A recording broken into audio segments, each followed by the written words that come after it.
Nerding on the Dbacks! Woo! Hello, welcome to Nerding on the Dbacks. I don't know who I am right now. You haven't come up with a name for your alter ego? Phoenix is not here. He's sick. Yeah, we got a substitute today. My name is Felix. Felix. Yeah. I am his twin brother, sort of, but I'm hairier. So, hey, we're Nerding on the D-backs. I'm Dad, and this is the other son, Felix. And we just got to start this off with, we got your guy. Yep, we also got a prediction done. Yeah, but we're going to recap that later this week. So, sorry we didn't get a show out last week. We're having technical difficulties and still illness. Actually, just sort of kind of figured this out. We just got online with the microphones, about 2 minutes ago? Yeah. Yeah, after hours of fiddling. God, crazy. So, I hate my computer sometimes. Yeah, but He did smash a computer, and I was there too. Yeah. I mean, well, the other son was there. Yeah. He told me about it. Yeah, the other brother. Yeah. You were recording, right? Yeah. Yeah. All right. Good improv there. Good job, Felix. Wait. Then we didn't get your guy. No, we got the other son's guy. And this is hurting my brain. All right. Well, so I promise we're going to talk some baseball besides just your guy jokes. So just remember, stay about the same distance from the mic all the time. Okay. We signed your guy, Joc Pederson. Yep. Freaking sweet. I just want to point out, I predicted when we were going through our DH preview that he would sign for $12 million, possibly a 2-year contract it would take, and they signed him for $9.5 million with a $3 million buyout, so basically $12.5 million. So pretty close with a second-year option. That makes it worth $24 million, which would be $12 million a year. I almost nailed that prediction. That's pretty incredible. Again, an opinion we share on Joc Pederson, because we're just going to launch right into this. You probably heard a lot of Joc Pederson already, but you're going to hear us break it down a little different. So I hope you enjoy this. But we both agreed. I mean, you took him as number 1 in our DH draft that we had for DH free agent options. Yep. So obviously you thought he was the best fit for the D-backs. I did. And I do too, frankly. The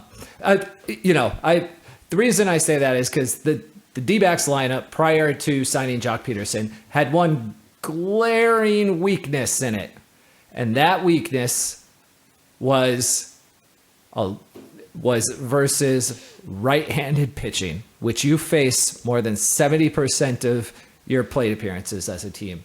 So they got their lefty.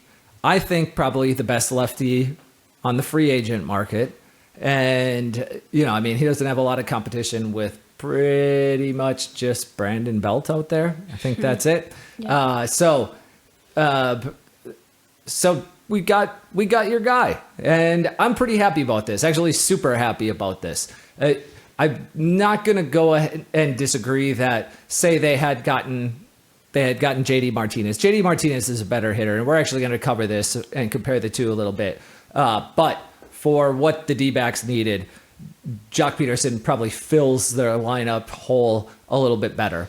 So they got their lefty to balance all the right-handed hitters. And while the Diamondbacks have a plethora of left-handed hitters on their team, most of them are bench players like Pavin Smith, Jake McCarthy, Dominic Fletcher, Jace Pederson. They're all lefties, yes, but none of them are real impact guys. And so this gives them an impact bat outside of the main man, the MVP candidate, Corbin Carroll, and Alec Thomas, who is solid, but we were actually looking at some old prospect rankings, and Alec Thomas was once ranked higher than Corbin Carroll in the prospect system back in, I think, 2022. That's pretty amazing. So maybe Thomas has got some magic in that bat that we haven't seen yet. So now we've got a DH who's left-handed, and yes, I know Perdomo and Marte are both switch hitters, so they do hit left-handed versus right-handed pitching, but their splits are both match up much more as right-handed hitters. They don't have very balanced splits at all. They both look like they both smash lefties and don't hit righties all that well comparatively. So the team's goal, I suspect, behind closed doors was to add a hitter who's a weapon versus right-handed pitching. Yeah. And again, 70, it's estimated 72% of plate appearances are versus right-handed pitchers. So they needed to shore up that hole, and they did. Since the start of 2021, so for the last 3 full seasons, the work is just my shorthand for WRC, for all of you out there. Work plus for all plate appearances by designated hitters over the last 3 seasons. The best WRC plus is JD Martinez at 121. As I said, he's probably a better hitter than Joc Pederson. Joc Pederson has a 120. For reference, Jorge Soler, who people were just going nuts about not signing, has a 97 work plus since the beginning of 2021. He has been a below average bat for the last 3 seasons when he plays DH. That's not the kind of guy that I am so happy that the Diamondbacks avoided that landmine. Like that's horrific in comparison. Tommy Pham has a 97 work plus as a DH since the start of 2021. That means that basically Tommy Pham and Jorge Soler are the same hitter when they take up the designated hitter spot. So, so I'm really happy that they got Joc. While Joc and JD have similar work pluses over that, pretty much the same. It's a rounding error more or less. That 120 to 121. JD Martinez has favorable splits versus left-handed pitching, which the Diamondbacks lineup is loaded with guys who have favorable splits versus left-handed pitching. Whereas Joc Pederson's splits are much stronger against right-handed pitching than JD Martinez. And that's where he fits the need so beautifully for what the D-backs had in their lineup. Going back to Soler, I made a note. Soler is the sizzle and Joc is the steak. And so I'm glad we got our guy. Turner also has a 120. So I just want people out there to realize Justin Turner's got a 120 as well over that time. But that guy's age has got alarm bells just screaming out there. And I say that as a 41-year-old who was still playing amateur baseball just a year ago. And is going to be going in for some knee surgery here shortly. Yep. To fix some of the damage done. Yep. And guess what? There's only 2 hitters older than Justin Turner in 2023 that have not retired. Guess how many players in Major League Baseball are older than me? 3. There's 1. Dang it. And he's not even on a team right now, but Rich Hill. Rich Hill's the only player in Major League Baseball who's older than I am. Oh, yeah, I know that guy. Yep. Yeah, a.k.a. Dick Mountain. What? That's his nickname, Dick Mountain. rated R. Because it's a good nickname. Family friendly. So let's compare to the alternatives a little bit more. Remember, ask me any questions that you got here, Felix. Comparing. Why is he called that nickname? So one of that a common nickname for Richard, or Rich, if you will, is Dick. I don't know why, but it is Dick. And so kind of the same way that like Chris is short for Christopher. Okay, so Moby Jim Rich. is short for Jim E. Okay, so we can call Moby Dick, Moby James. Rich. Moby Richardson. Moby Rich. Good, Moby Richard. Maybe that was his name, but I feel like when it's a last name, it's different. But that was his first. That's his first name. So, and then his last name is Hill, and so they say Mountain. Because Dick Hill just sounds perverted. Dick Mountain sounds awesome. So let's look at JD Martinez. JD Martinez, definitely he's a right-handed hitter. I still think he's probably going to get a lot more money than people are projecting out there in Dbacks land. And I don't think he's a realistic option for the amount of payroll space that the Diamondbacks have. You say that a lot. I know, and that's because it doesn't stop being true. He's 36 years old. Now, here's something that I thought was really, really interesting. I was listening to the Rates and Barrels show. I remember you telling me about this while I was cooking up some food. Yeah. So who's my baseball hero? Eno Saris. That's right, Eno Saris. Didn't you meet him at the AFL home run derby? I sure did. It was pretty rad. Congratulations. I just called him out from the crowd like some lunatic. Yeah, that's exactly what I said. Because that's the kind of guy I am. He had no idea who I was, but I knew who he was. Who knows the face of a writer? That's incredible. So anyway, you know what's funny? I have there's a fifth grader in my school. His name is Felix. So it's funny, and he knows our show too. So he's probably watching this right now. He's like, he took my name. Hi, Felix. Hi, Felix.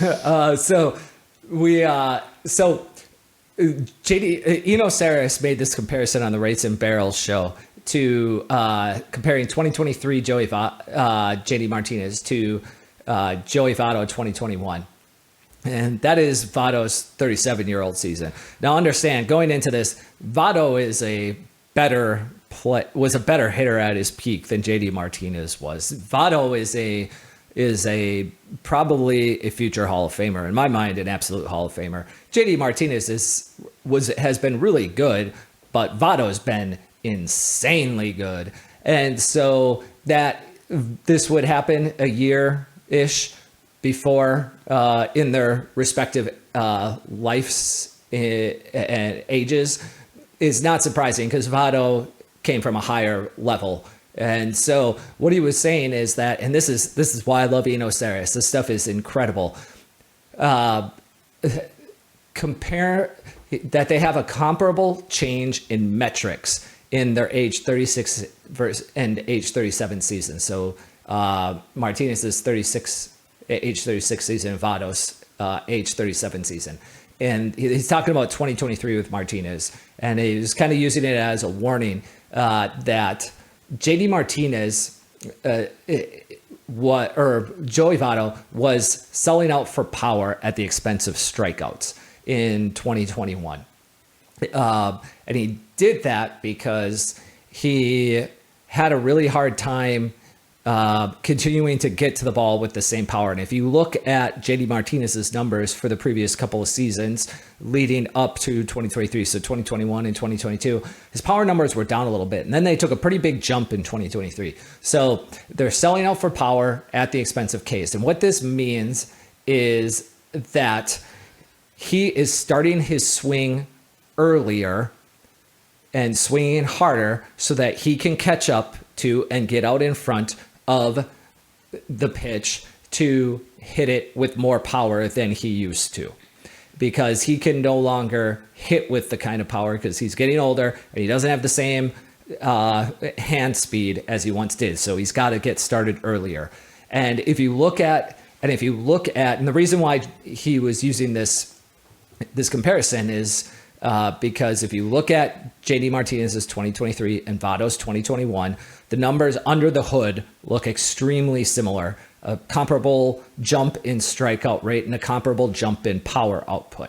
The problem is, as that gets really hard to sustain as you get older and pitchers learn how to beat you with your new approach. And so Votto, who again, superior hitter to JD Martinez, just fell off a cliff after 2021, after his 2021 season. He went from OPSing about a 138, 140, which was about exactly, or OPS plusing a 140-ish, which is exactly what JD Martinez put up in 2023, to about an 85, falling far below league average. And he's not saying this is what I think is going to happen to JD Martinez, but it's absolutely possible based on the change in approach that got them to where they are and their ages of when they happen. So he's just saying that the outlook on JD Martinez is not that good. And so another reason to absolutely love why Joc Pederson instead of JD Martinez, not just the platoon advantage that the D-backs need, but also the potential downfall of JD Martinez based on the story of Joey Votto. And so it also makes sense when you look at it that way, that Steamer and Zips has a 106 work plus on JD Martinez. And that's not awesome. And it makes sense if they're using players who had an approach change around that age with the production that they did previously leading up to that season. And then what happens after, like Joey Votto, because Joey Votto is probably not the first player to do that. It's just the most recent prominent example to use for it. And so maybe he beats that, but like Hazen, I wouldn't put money on it. That's too much risk. I'd much rather put my money on Joc Pederson. You don't expect him to fall off. If anything, as we're going to discuss later, he looks like he's poised for a nice bounce back season from a production standpoint. Plus, JD Martinez has been injured the last couple of seasons. Joc Pederson's almost never hurt. Justin Turner, like I said, 39 years old. He's got a work projection of work plus of 105. And I know he's rarely hurt, but at 39 years old, he's got collapse written all over him. I know I've commented many times for the past 5 straight seasons, JD Martinez has had diminishing results both on Baseball Savant as well as on his just flat out production. OPS plus year over year just keeps falling and falling and falling. And he's getting dangerously close to collapsing to a complete 100. I mean, he had a shot with the Boston Red Sox. Yeah. He didn't take it.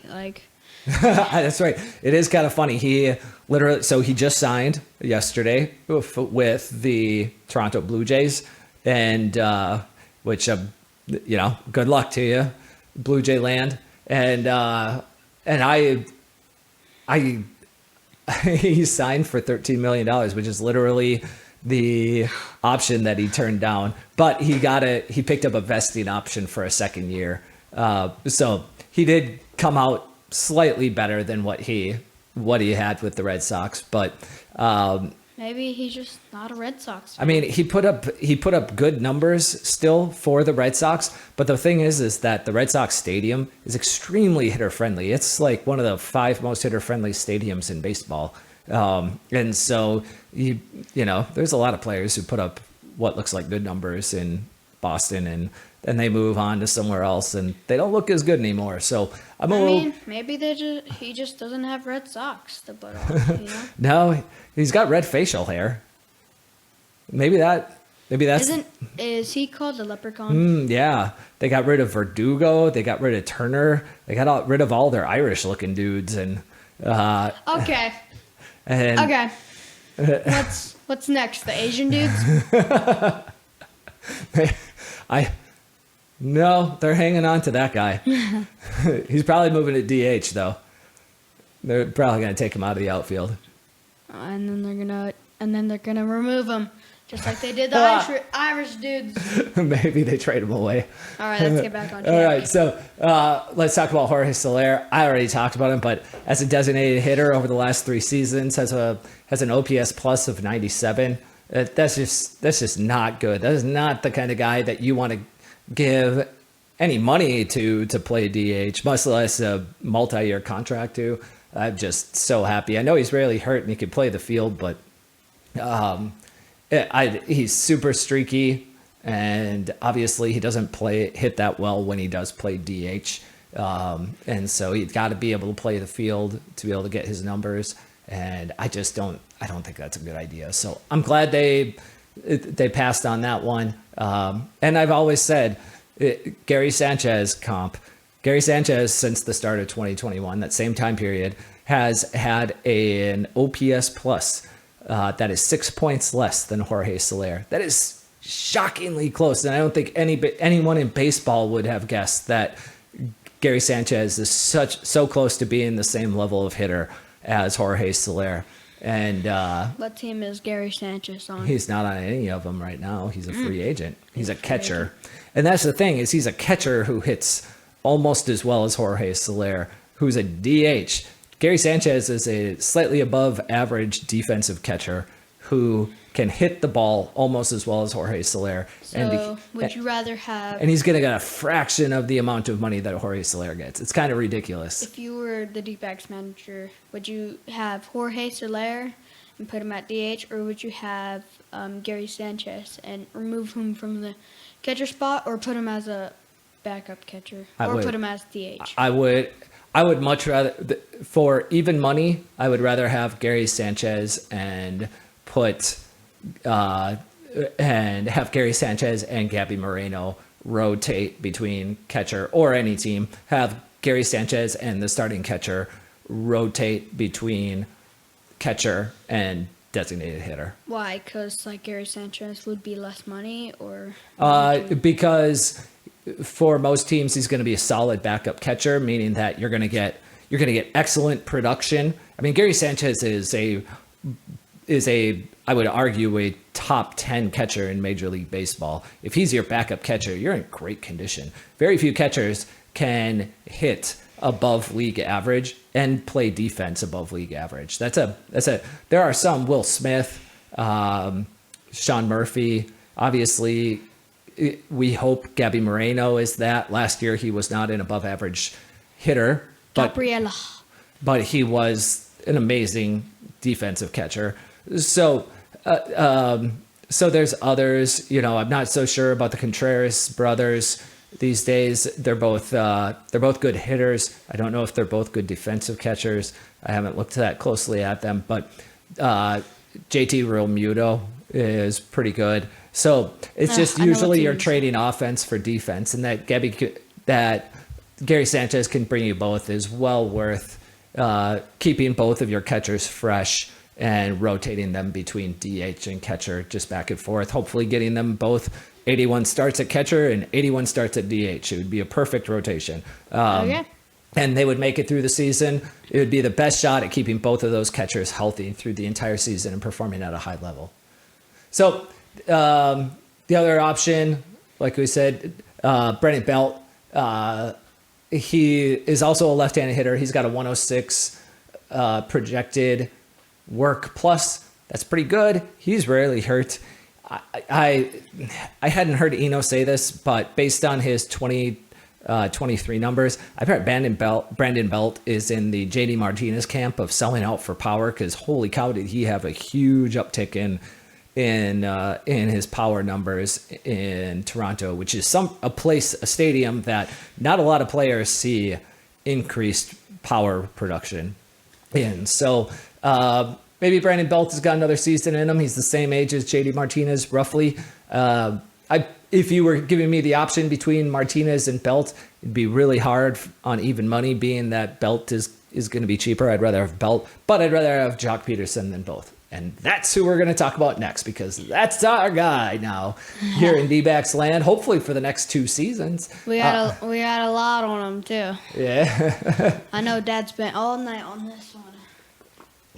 So, for the last couple of seasons, JD Martinez and Joc Pederson have the same expected WOBA and WOBA since the start of 2022. Roughly, it's a couple of points difference, but it's about the same. The difference is Martinez is doing that damage against right and left-handed hitters, whereas Joc's pretty much just doing that against right-handed pitchers. But Joc does it better against right-handed pitchers than Martinez does. Joc Pederson absolutely destroys pitches from right-handed pitchers.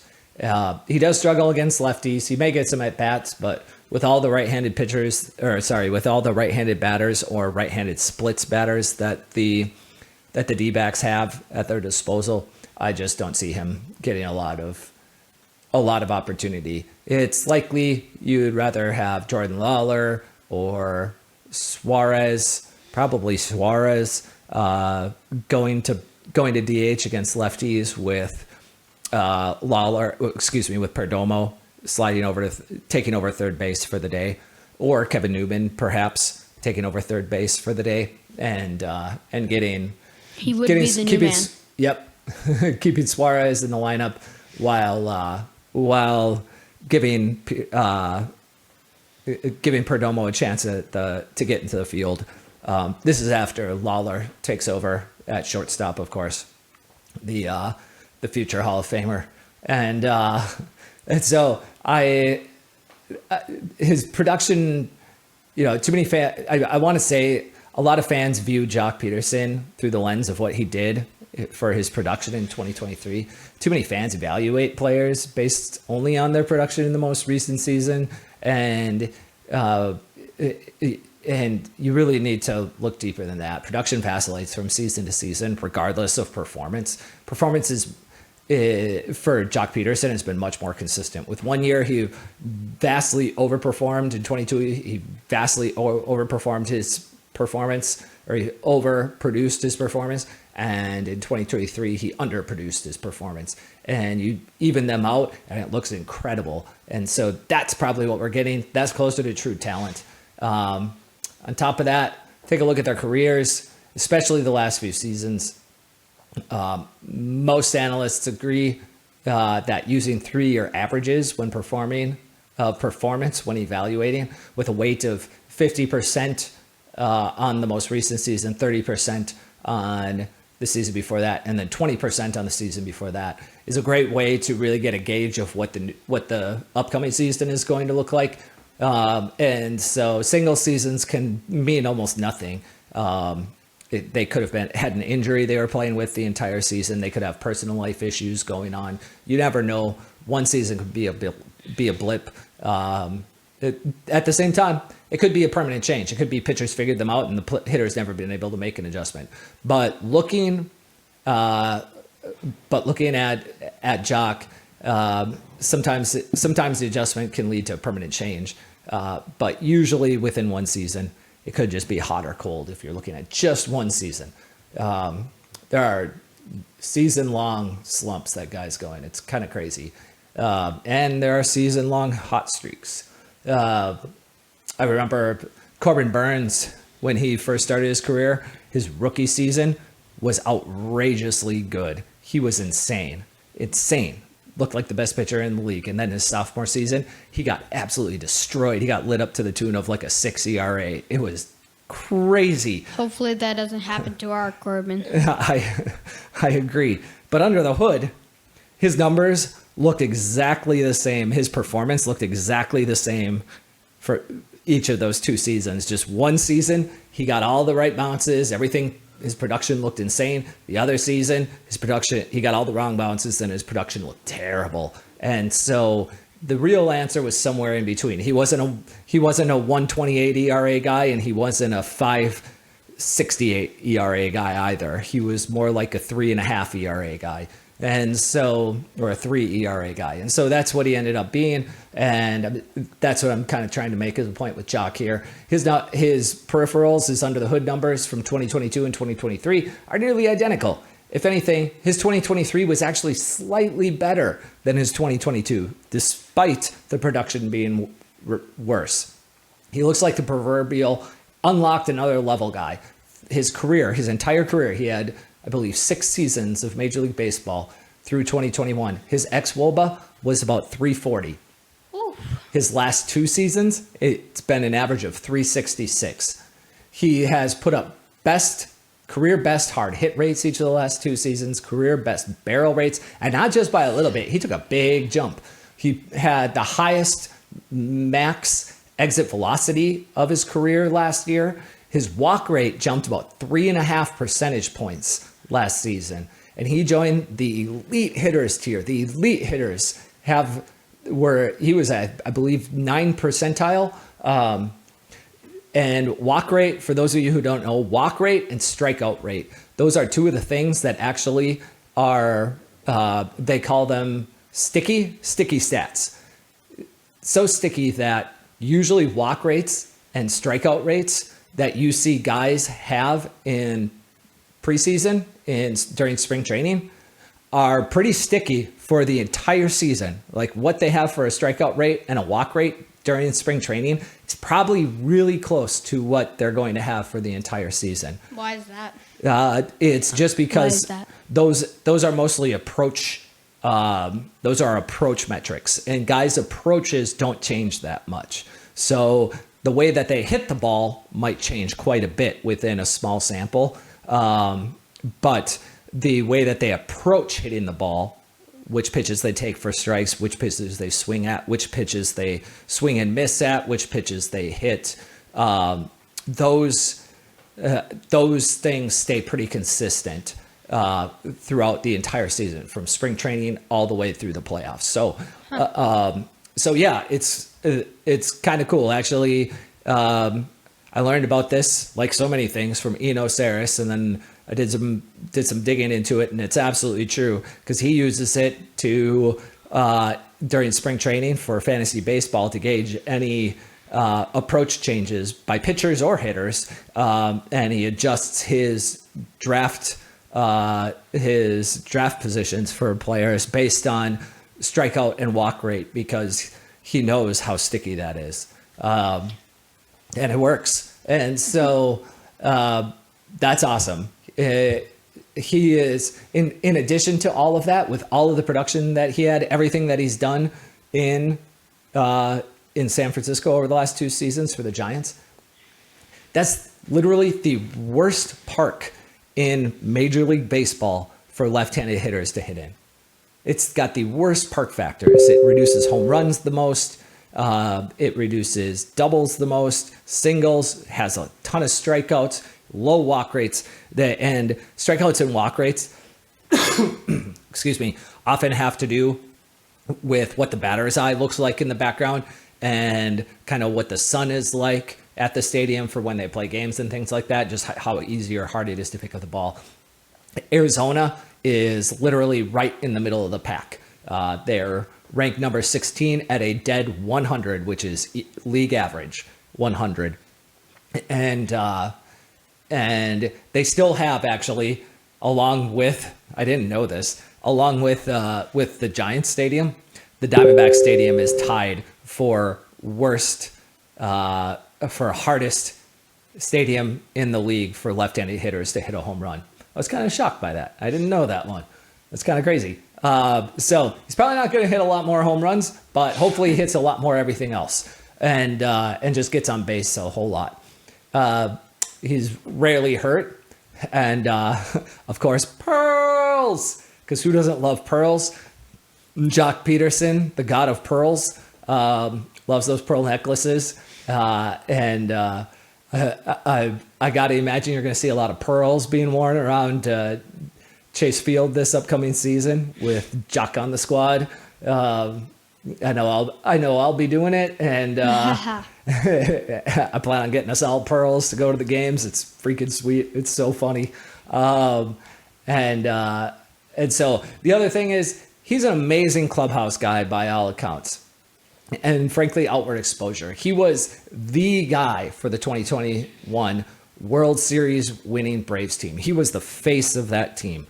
I remember I was outside and you were talking about Joc Pederson. You were like, he's just an amazing clubhouse guy. He did. I think you were talking about how he just turned into a free agent. Yep. That I remember that. I think that was a while back. Yeah. Yep. Yeah. Before he was even on the radar for the Dbacks. So it's pretty awesome. I'm really excited about it. I love that aspect of him coming into the clubhouse for the Dbacks and just lifting everyone's spirit. You know, he probably, and by probably I mean certainly, he 100% bumps Marte or Lovello off of Mount Swagmore if he had signed before we did the Mount Swagmore episode. For sure. For sure. He's number 3 on that list, and one of those two guys is getting bounced off. And we'll link to Mount Swagmore so that you guys can go check out our Mount Swagmore episode. It's really fun. It is really fun. Just who's got the most swag on the D-backs. Well, I'm not going to make a judgment right now about whether Marte or Lovallo would still be there, but Joc would take the place of one of them. And so he has a ton of playoff games in his past. He went to the playoffs, I think, every season of his career until last season. He had played in the playoffs. And so he's got 2 World Series rings, one with the Dodgers, one with the Braves. And you got to love that experience and him bringing it in. The D-backs need that. So sum it all up. He's got upside.